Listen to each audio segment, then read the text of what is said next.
commencing Operation Self-Elevation.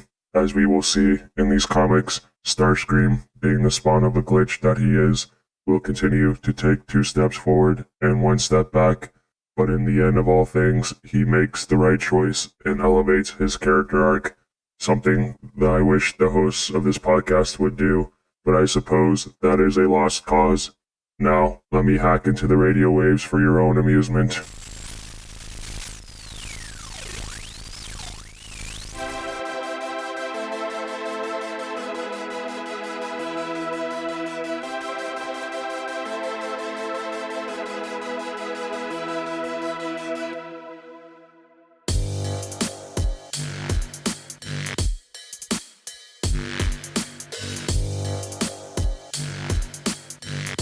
Hello, and welcome to the podcast where we are currently recapping the events of Transformers IDW 2005 continuity. I'm Onyx Prime with my co-host here. Hi, I'm Kilobyte, and today Computron could not make it. But that's all right. We'll get him next time. We'll get him next time. So for today's episode, Kilo takes us to IDW Transformers Till All Are One Volume 3. And as always, spoiler warning. So if you haven't read it already, we highly recommend you go back, read the comics, because this one's really good. It's very juicy, as the humans would call it. Very good. Then come back and listen to the podcast. Also, we have a goal to reach 500 subscribers. We'll be holding a brand new kind of giveaway we've never done before. So click that subscribe button and tell your friends it's a good time. Now, onwards. Kilo, since Computron isn't here, would you mind giving us the facts and I'll do the trivia? Sounds good. There are 4 comics plus an annual. Issue 9 was published May 3rd, 2017, and the annual was released December 20th, the same year. Writer is Margaret Scott, and the artists are Sarah Pitridocher, with colors by Joanna Lafuente and Sarah Pitridocher. I'm sorry if I butchered your name. I'm so sorry. Yeah, let us know how to pronounce it correctly. Yes. Are you ready for the trivia? I'm ready. Issue 9, Starscream has had stained glass windows of himself installed in the courtroom. Starscream, you're so extra. Well, you know. Yeah. Issue 10. Back all the way in issue 1, it was noted that multiple Decepticons who had been assaulted were marked with pneumosurgery scars, leading to the conclusion that someone was attempting to obtain information about Swindle's fate from their minds. This issue 10, we learned that was indeed the case, and that Arachnid was the neurosurgeon responsible. On page 5, a flashback shows her invading the brain of generic Cons who died of his wounds on the first page of issue 1. Wow. Talk about a callback. Full circle. The circle is now complete. Issue 12. Before IDW introduced Forge vs. Constructed Cold, Skywarp attested in All Hail Megatron number 6 that Seekers are identical because they all take the form of their commander in homage and respect to him. In Megatron Origins number 3, the trio also appears in mildly distinct body types before Hook retrofitted them at Megatron's command into identical warriors. The 2018 annual would eventually reveal that Starscream deliberately had Thundercracker and Skywarp reformatted in his likeness to confuse the taxpayers Starscream had ripped off. Oh, wow. What a story. Oh, wow. For tax evasions. Wow. Sounds familiar. And he's in power now, so it just, full circle again. Yeah, we need him to show his taxes. We need to see that. Yes, we do. Definitely not referencing anything else. In the annual, had Till All Are One not been cancelled, Scott stated that she would have liked to use plotlines such as all the G1 cartoon fembots, Chromia, Greenlight, Lancer, Moonracer, Firestar, and Alita 1, teaming up for an issue, examining of the divides in Yukar's tribal societies, the antics of the patrons of Blur's Bar, the escapees of Ironhide Security Company, and Alita 1 repopulating and militarizing the city-state of Kaon. Vestiges of these potential plots can be seen in the annual. Chromia, Lancer, and Greenlight, and hinted at Firestar, do indeed team up. AirRaiser discusses the difficulties of intertribal relationships on your cars. 3 of the patrons of Blur's bar visits Windblade, and several scenes are set there. Fat Tinkor, as a member of Ironhide's law enforcement team, breaks up a brawl. Wow, that's very confusing. Breaks up a brawl, there's a bot named Brawl. Never mind. And many fear that the war is starting if Elita 1 takes power. This would have been awesome. Sad it never came true. It would have been awesome. But, there's always the future. That was a lot of fun trivia. Kilo, do you mind giving us a short summary of these comics? Will do. The weight of leadership presses down on Starscream as he finds himself confronted with a series of unwinnable situations. With the mnemosurgical help of Arachnid, Starscream leverages Blastoff to get the Combaticons under his control. While Windblade fights for her life inside her own head, Starscream finally gets to be alone in his. Starscream joins Windblade's mental battle with Vigilum, but time is running out for all 3 of them, and only the truth will set them free. And finally, Windblade strikes out on her own and competes against Starscream and Elita 1 in Cybertron's first election. And as always, this information has been taken from the wiki. Fantastic. Before we get started, I want to point out that the annual part of this volume takes place after the First Strike comics, but the rest of these comics happen before First Strike, just so that you know for future tenses, past, that is not future, confusing at all. Definitely not confusing at all. I think what was meant to happen is the annual is supposed to be part of volume 4, but that never happened. So it's here with us. I see. With that, are you ready? I'm ready. We start off with Starscream being in a bad mood during a trial for a bot that appears very much innocent, but Starscream doesn't care and declares him guilty. Thoughts on this arc? Oh boy, Starscream always getting, because it was great seeing him interact with Bumblebee, and Bumblebee's like he, even Starscream says that the bot on the stand is not guilty. Like he figures out that through the mannerisms of the bot, that they're scared, that they didn't do any of this.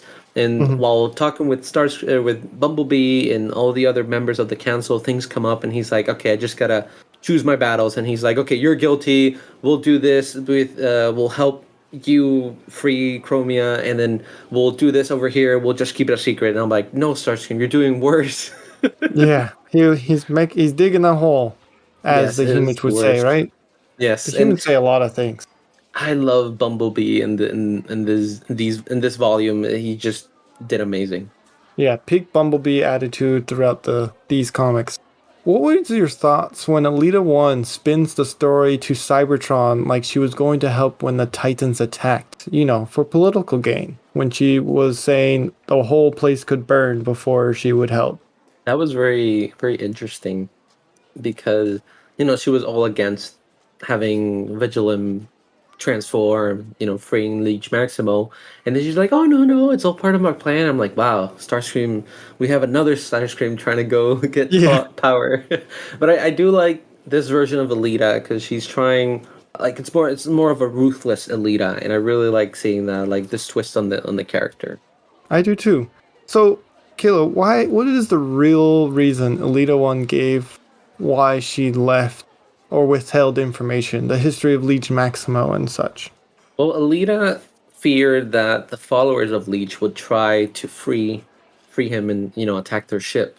So she withheld information that they were carrying Leech. That way that didn't happen.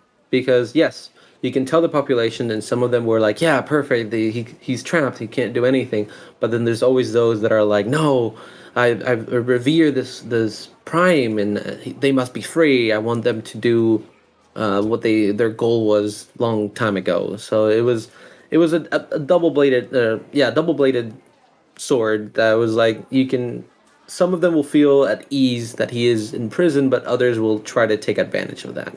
So I understand why she did it. Yeah, very, very complicated situation to maneuver.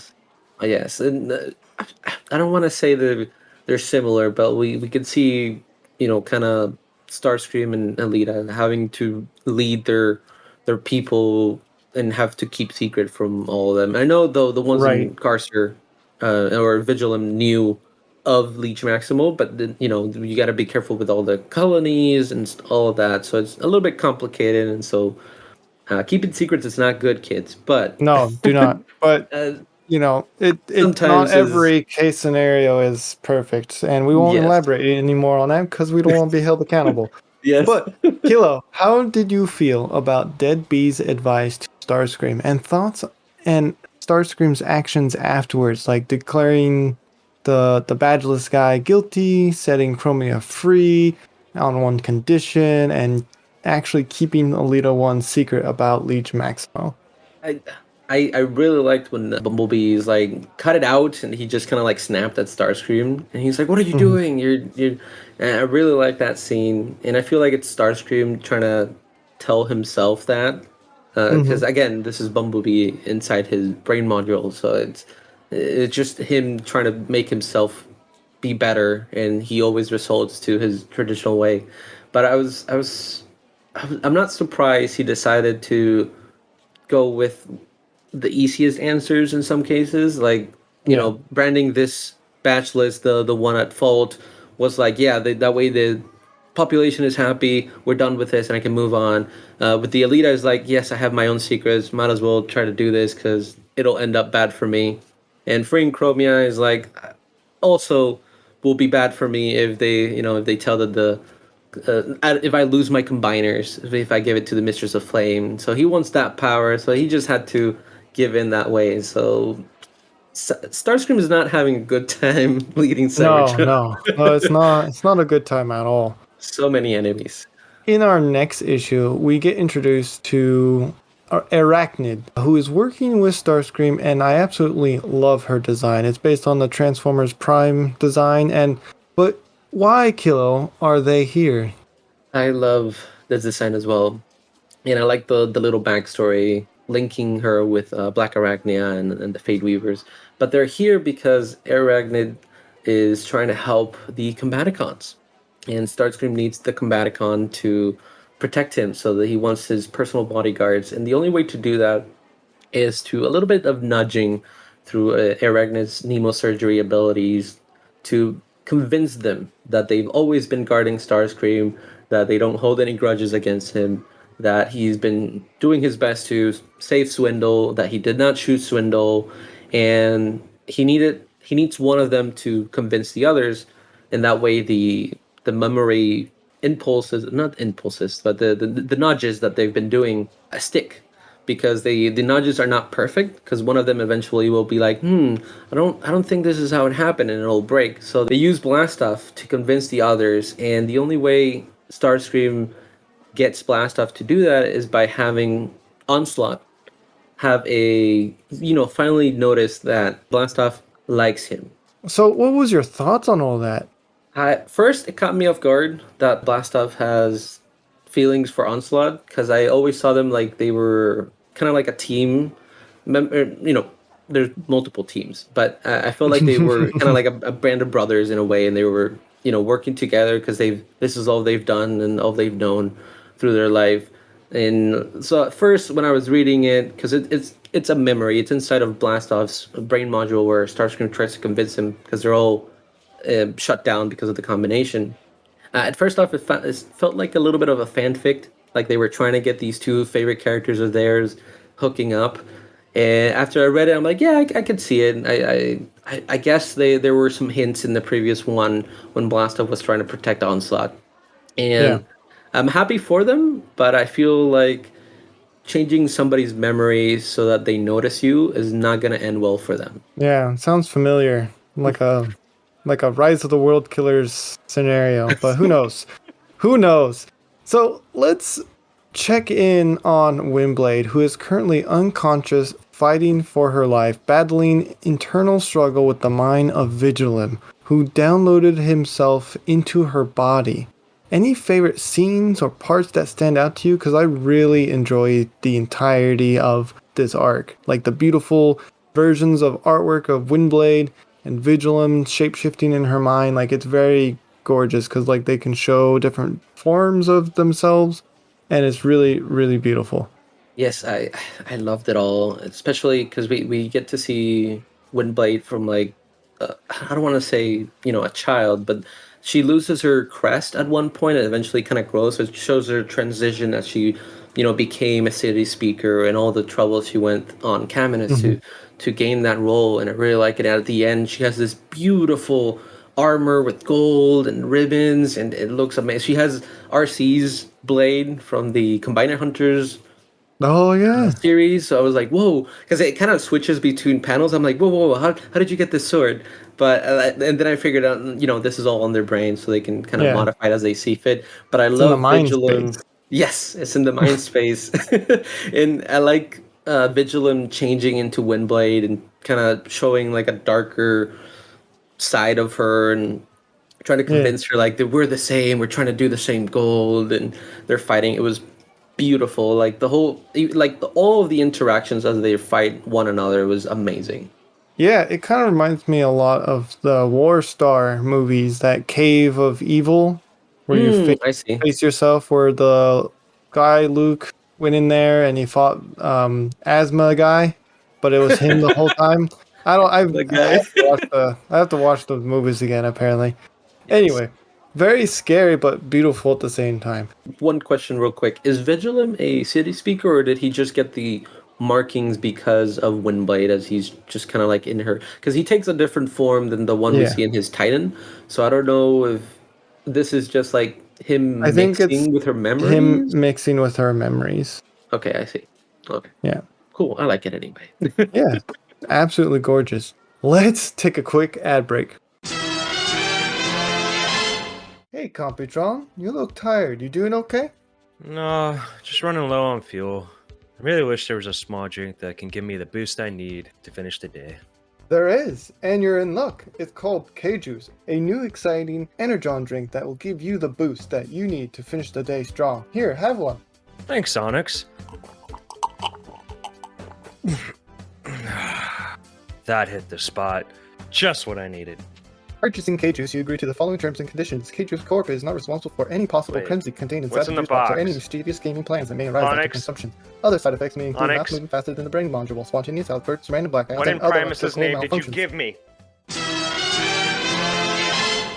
And welcome back. So, this entire mind fight with Vigilum and Windblade, Arachnid offers a solution to Starscream on how to save Windblade, which involves a mind fight, connecting Starscream's mind to Windblade to hopefully fight off Vigilum, but it puts a countdown on it, and when time runs out, no one makes it out. Thoughts on this idea and part of its implementation? I like the whole idea, like, because when Vigilum is inside Windblade, there's two. I think they said there was two codes trying to compete for the brain module. So one needs to survive, but they can't distinguish which code is which. So they didn't want to pull the wrong person out, and so Starscream decides to go in thinking, I can handle this. I be got really this. easy. And Barely an Vigilum, inconvenience. yes, and Vigilum just looks at him and is like, "Oh, you're the weakest of all the ones that are in here," and he just transforms into Megatron, and Starscream just kind of like crumbles at the sight of seeing Megatron. And Yeah, I really like that visual where like Vigilum as Megatron is ripping into Starscream, like showing all his previous forms, ripping through him like layers. yes, There's it that was so thing. good. Computron's probably right. Layers, onions. I don't know. Oh, you both have layers. Yeah, see, I told you the one from the movies looks like an onion. It all makes sense now. Starscream ends up being the damsel in distress, which I found hilarious. Yes. I like that Vigilum says that these layers are his facade, him trying to be something else and try to show people that he's different, he's changed, but it ends up always being the same Starscream. That was great. But in the end, Windblade's the one that has to rescue Starscream, and she does it As in always. the most beautiful way possible. I would have to say, because Vigilum rips off Starscream's chest, and you can see his spark. And Windblade picks it up and starts talking about how this is your spark, and it hasn't changed much, but it feels cold. So this is where we find out that Starscream has been constructed cold. So it's a pre-made body. He was never given the chance to become his true self, and through the experiences of all the bots around him that have been not necessarily modifying physically, but through the experiences of their input and how to, like Bumblebee, as he's been talking to him and try to be better, and Optimus and Soundwave and all those bots, he's managed to become almost his own person. And she takes out a smithing hammer, like Solus from Caminus, because Caminus likes they follow Solus Prime, and so you see all these bots that have been modifying, or not modifying, influencing. Shaped the way he was, right? Yes, Or influencing Starscream. yeah. That was the better word. Influencing Starscream, and we finally see Starscream's true form, and it's amazing. Beautiful. It's beautiful. It's absolutely fantastic. It's beautiful. That's so good. That's such a small arc, but it gives Starscream such a rich backstory. It does. It does. They did amazing.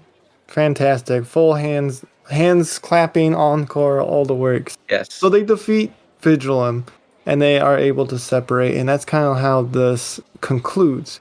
But this volume's not over. We have the annual, and the annual, I know it's the next issue, which may be confusing in future issues. It takes place after the First Strike one-shots and First Strike Champion. So just keep that in mind. We're just going to go into it now because it's here. So just keep that in mind for future comics and videos. Yeah, so maybe like you can pause it here. Once the First Strike comes out, you can watch that one and then come back to this point. So that way it all kind of makes sense a little bit more. Yeah. So we get to see Windblade return to the council, disgusted with the fact that everyone is lying to the public, and is slapped by the Mistress of Flame. This slap looks familiar. Oof. Maybe we should keep the Prime's name out of their mouth, but who knows? Now she's running for leader of Cybertron. Thoughts? Favorite scenes? I found this issue of like all the bots rallying after her and being like, no, you should lead. You're the one that tells us the truth. You think of the people. You never say that, they compare it to bots that they say that they're doing it for the people, but they don't really do anything. You actually do it for the people, and, detriment to yourself, because now that she's told the truth of Leech Maximal being out there, all the bots are in a tussle. They're all trying to fight him. There's even a bot that tries to put her offline because she put everybody in jeopardy. But seeing Blur and everybody at the bar be like, no, we believe in you. You should be the one that leads us. And the preliminaries are going to be happening soon. So you should go in there and try your best. And it was such a sweet moment. Very spark-warming. Yes, I like some coolant was coming out of my optics at that point. You're going to need a refill here soon. So my favorite things about these scenes is like Alita 1 thinks she has it in the bag because she thinks Starscream and Windblade will split the votes. But to everyone's surprise, Kilo, the ending has Starscream during the debate.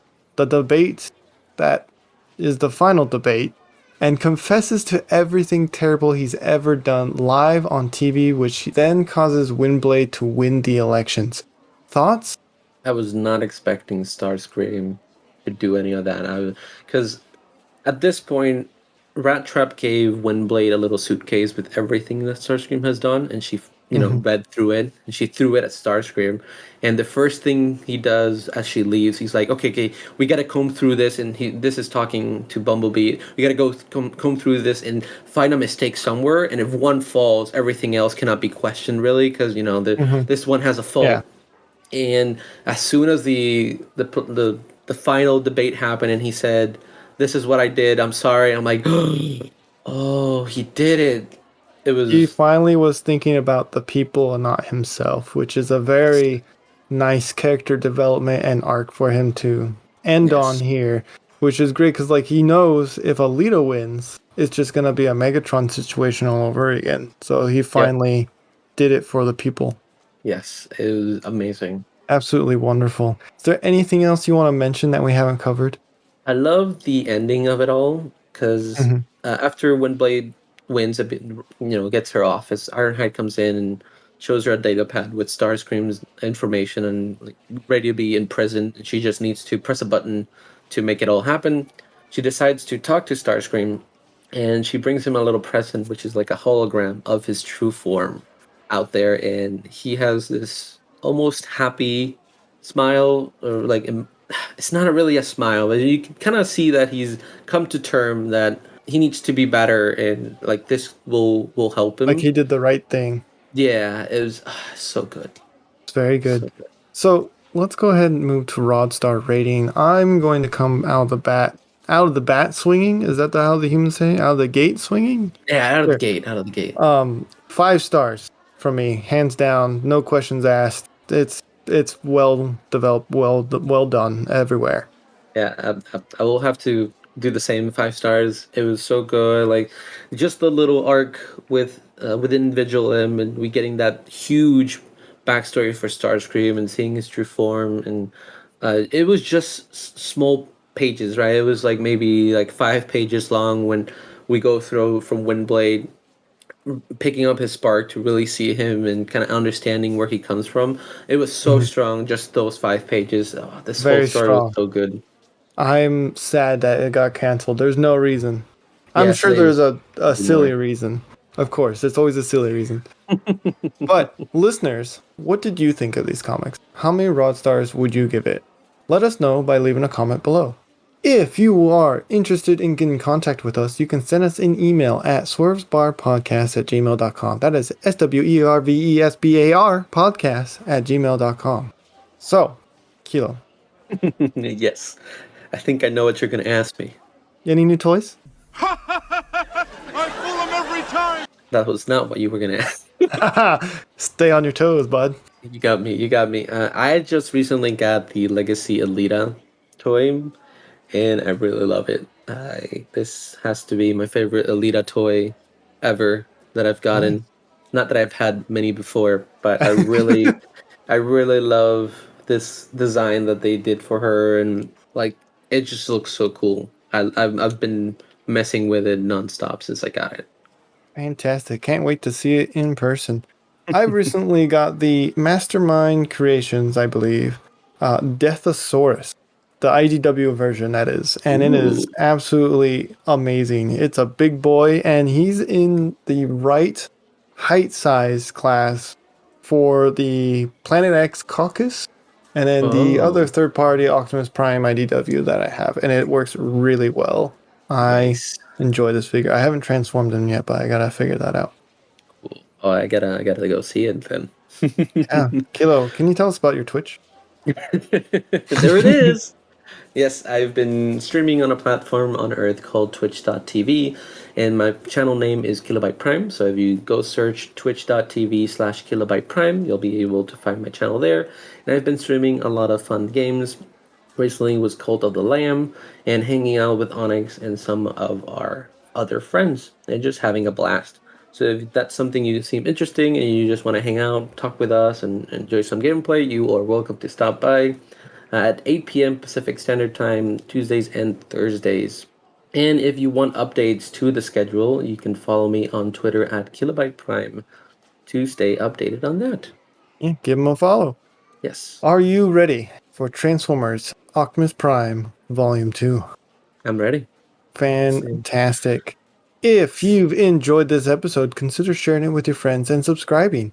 If you want to help out the show even further, we've started a Patreon. All the proceeds will go to supporting the show and keeping the lights on. Of course, we have some tiers that offer other forms of gratitude, such as 3D files, entry to our Discord where you can chat with us live and ask us questions. You'll even get early access to our comic review videos a week before their public release, and that goes the same with our D&D podcast, Transform and Rollouts. Also, we have a goal to reach 500 subscribers. We'll be holding a brand new kind of giveaway we've never done before, so click that subscribe button, tell your friends, it's a good time. And as always, we hope you are all staying safe out there. Thank you so much for listening. Till all are one. All are one.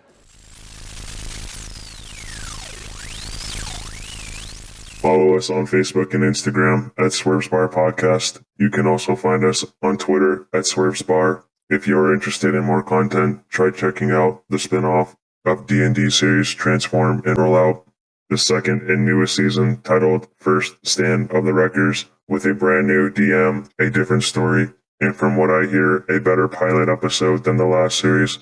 Sorry, not sorry, Onyx. Let's tune in for a preview now.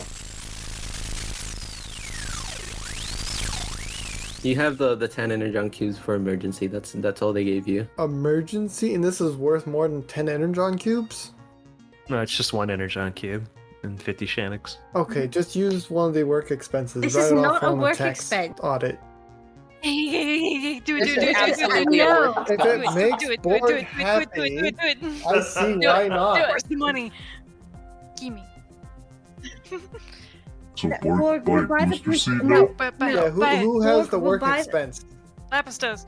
no, I have it. Crossfang does. We'll Crossfang buy- has it. Crossfang. Wait, what if Crossfang. we Just, need this? just What use if we work need this? expense. Just use the Okay. work No. expense. Allergy Stop. chest. Okay. Hang No, on. Allegory? one. No. I am We do. taking off. We do I am need taking this. off 1 energon cube, and it is being given to Borg. So now we have 9 energon. We don't have enough money for something because of this. I swear to Primus. Astonishing. There is also a YouTube channel with bonus content such as video games containing funny comments. A link will be provided below. And if you are so inclined, you can support us on Patreon, where you can get even more bonus content such as 3D files, access to their Discord, and listen to content before it is released to the public. More links will be provided below. End transmission.